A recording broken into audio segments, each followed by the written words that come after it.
Bagaimana cara ta'aruf yang benar? Ta'aruf secara bahasa berasal dari kata ta'arufa yata'arufu, yang artinya saling mengenal. Kata ini terdapat di dalam Al-Quran, tepatnya di surah Al-Hujurat ayat ke-13. يا أيها الناس إنا خلقناكم من ذكر وأنثى وجعلناكم شعوبا وقبائل لتعارفوا. Hai manusia, sesungguhnya kami telah menciptakan kalian dari seorang pria dan seorang wanita, lalu menjadikan kalian berbangsa-bangsa dan bersuku-suku agar kalian saling mengenal.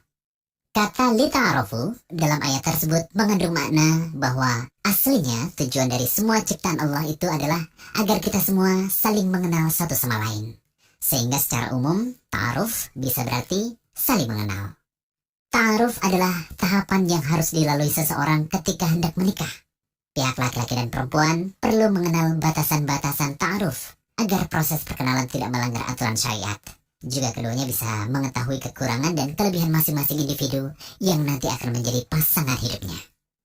Sebenarnya, tidak ada cara khusus dalam masalah ta'aruf.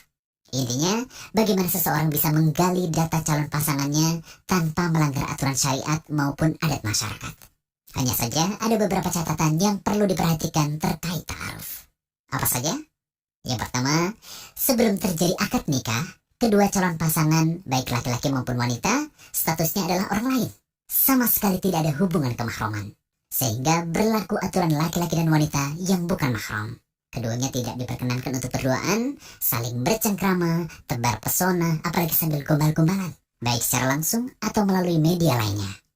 Kedua, luruskan niat bahwa ta'aruf betul-betul karena ada iktikad baik, yaitu ingin menikah. Bukan karena ingin mengoleksi kenalan atau icip-icip dan semua gelagat yang tidak serius. Karena hal ini dapat membuat peluang untuk memberi harapan palsu kepada orang lain. Nah, tindakan seperti ini termasuk sikap mempermainkan orang lain dan bisa termasuk kezaliman.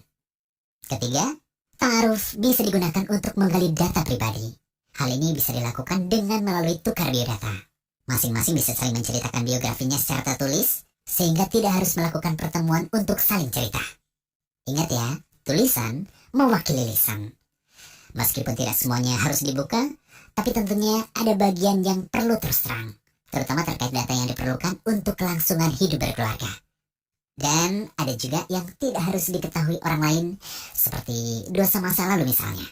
Nah, jika ada keterangan dan data tambahan yang dibutuhkan, sebaiknya tidak berkomunikasi langsung ya, tapi bisa melalui pihak ketiga, seperti kakak lelakinya atau orang tuanya.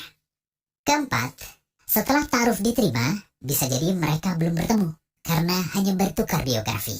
Maka jika keduanya sudah benar-benar mantap dan menyetujui untuk lanjut ke jenjang yang lebih serius, bisa dilanjutkan dengan nador. Nador bisa dilakukan dengan cara datang ke rumah calon pengantin wanita, sekaligus menghadap langsung orang tuanya. Lalu, bagian mana saja sih yang boleh dilihat ketika nador? Para ulama berbeda pendapat tentang batasan anggota badan wanita yang boleh dilihat ketika ia dipinang. Menurut jumhur atau mayoritas ulama, ialah dibolehkan melihat sebatas wajah dan telapak tangannya dan tidak boleh lebih dari itu. Oh iya, ada catatan penting nih saat kedua calon sudah sampai pada tahap ini. Tidak cukup ya dengan hanya melihat foto dan video wanita atau lelaki yang akan dipinang saja ya. Karena saat ini foto atau video bisa direkayasa, sehingga termasuk tindakan pemalsuan. Apalagi pakai filter untuk mempercantik wajah sesuai keinginan biar terlihat glowing. Nah, semoga catatan tentang ta'aruf yang kami bahas tadi bisa bermanfaat ya, terutama untuk kamu. Iya, kamu yang masih